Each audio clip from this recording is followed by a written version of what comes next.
Well, hello there again, and welcome to another video from me, Christian Freeman.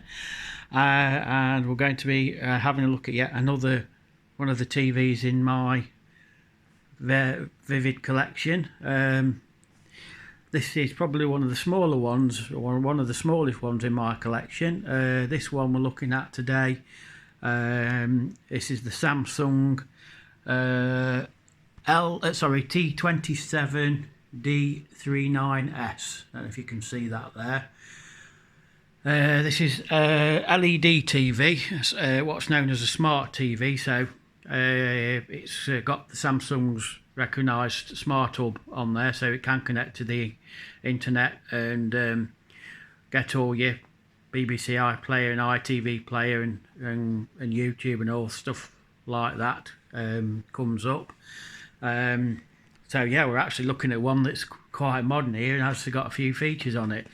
Not much to say about the front of it. Obviously, we've got no controls on the front. It's very much in the style of a monitor. At first glance, you'd think it was a computer monitor, and I think that was the idea of it, especially with the stand, like the pedestal stand. Very stylish, and I love this Samsung logo there at the bottom there. This being an LED TV, it's very, very thin. That being said, it's again quite rickety. Well, again, unfortunately, that's what you get with modern TVs nowadays. Just have a quick look around the back of it to see what we've got in terms of. Sorry, it's very dark again. So basically, what we've got in the way of connections on here, we've got a USB. In fact, two USBs there for collecting memory sticks, and I've never really used much. I'm not really very well up on what a USB. I think USBs are for, so you can upload files, so you can show videos and files and things like that out of a computer. I think that's what they're for, connecting other things maybe. So you've got two of them on there, which most modern TVs have got nowadays. You've got a digital optical out, so you can connect it to an external soundbar or a surround system, which, excuse me, believe you me, on this set, you really do need it. The speakers on this thing, obviously being so small, it really is pathetic.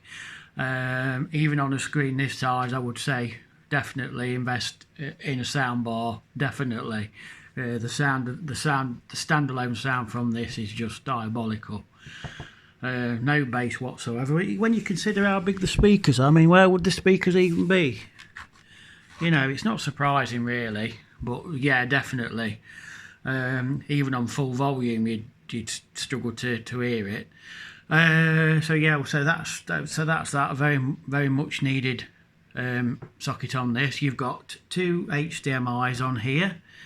HDMI 1 and HDMI 2. You've got a standard 3.5mm headphone socket for external headphones you can plug into there, so you can have some private listening. And then down here you've got some more bits and pieces. We've got some audio left and right sockets there, some component in sockets. You've got your bog standard antenna in, which operates your Freeview. Obviously, this has just got the standard Freeview tuner. This is not a HD tuner. It's just the standard Freeview tuner on this one. You've got the SCART socket there, which we've covered on nearly all the tellies that I've been showing so far, for connection to the old DVD players and an old video recorder that you might want to connect up to it. And then there you've got an external LAN socket, or lane socket, however it's announced, and basically what that is, although this computer, I can't speak again, this TV connects wirelessly to the wirelessly to the internet. You also have got the option of connecting a hardwired thing in there to your router, so you can actually hardwire this thing if you've not got wireless available.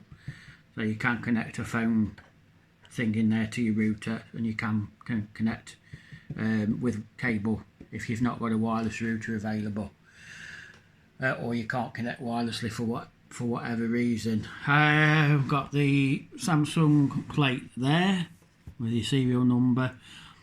This one's dates back to November 2014. It's got a manufacturing date there, which I thought it was actually 2015 when I bought this, but it was obviously 2014. So it's older than, I've had it longer than I thought. I did actually buy this from new. I've owned this since new. And then you've got your external power cable there, which these was better because they was a lot smaller, not so cumbersome, and they didn't have the, you know, the same effect of coming out and the connection being a bit fiddly. So that I think it was something Samsung did address on their, you know, later model TVs. And you might think what that is on the power cable, because you don't see that. That's actually a filter. So it actually filters out any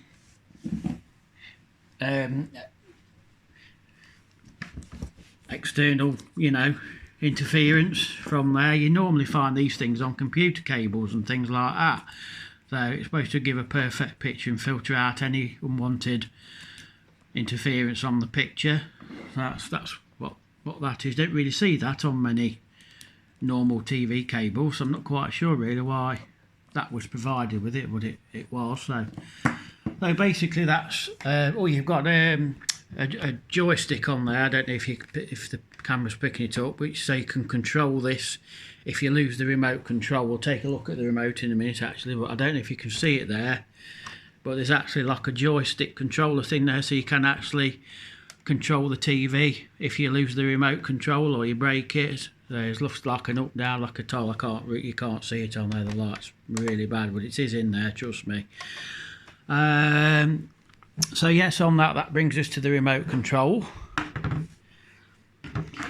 which is just there. So got all your functions, quite a big remote actually for this one. TV, control for your source, so you can switch between Freeview and your HDMI sockets or whatever. As I said, you got access to your smart hub, so that brings all your smart features straight up on the TV. We'll talk about that a bit more in a minute when we power this thing up. And then obviously you've got your normal bog standard bits and bobs down here. Guide for bringing the Freeview guide up.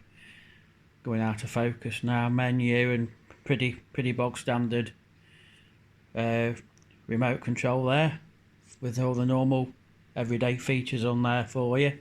So yeah, that's basically an overview of the TV. Now we're not going to be putting so many of these videos out because I'm sorting back to work tomorrow, so after the coronavirus pandemic, so we will still be doing some, but we probably won't be knocking them out so thick and fast. Obviously I'm due back at work, so I'm not going to have so much time on my hands as we've had of recent weeks. So but don't fear, we will be still doing some. It probably just won't be as thick and fast as they've been coming in the last few weeks. So yeah, basically what we'll do is just power it on, and we can just have a look at some of this TV's features. Spare me a second.